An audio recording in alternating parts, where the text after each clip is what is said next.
Welcome to the Tech Egg. Don't get scrambled. Enjoy the video. In this video, I will show how to make bread stuffed with potato.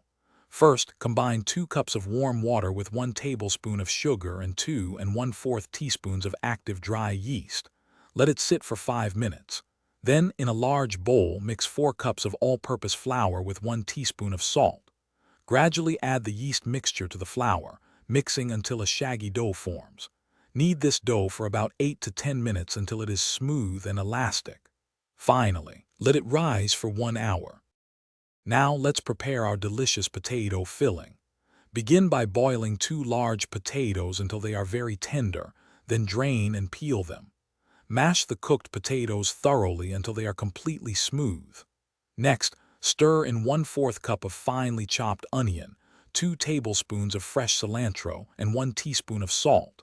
For a little kick, add 1/2 teaspoon of black pepper and 1/4 teaspoon of red chili powder.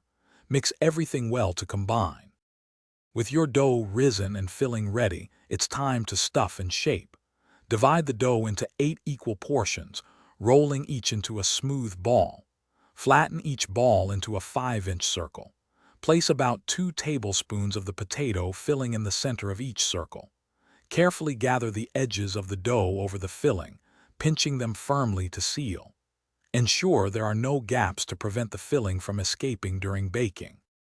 Finally, it's time to bake your delicious potato stuffed bread. Preheat your oven to 375 degrees Fahrenheit.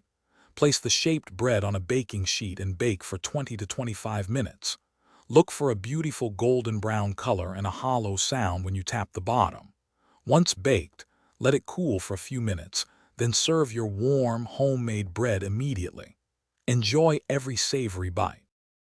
Thanks for watching. Consider subscribing if I helped unscramble your problems.